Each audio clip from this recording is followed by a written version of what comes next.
Sir ऐका ना, ऐका ना, काम झाल्यानंतर brief करतो.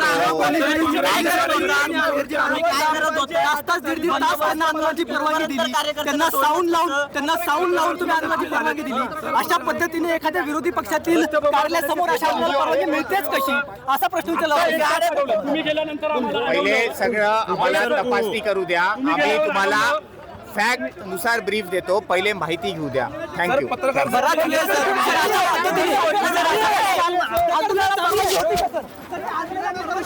ऐका ना, तुम्ही एवढे हतबल कसे? ऐका ना, सर तुम्ही परवानगी दिली होती का सर? सर याला परवानगी होती का सर? सर परवानगी दिली होती का सर? आपण सर्वसामान्य कार्यकर्ते आंदोलन करतात. संपूर्ण माहिती घेऊन बोलतो अशा पद्धतीची त्यामुळे जास्त आक्रमक झालेले पाहायला मिळतात. काम करू द्या पहिले. त्यांच्या अध्यक्षांना बोलवा. अध्यक्षांशी बोलायचं आहे मला.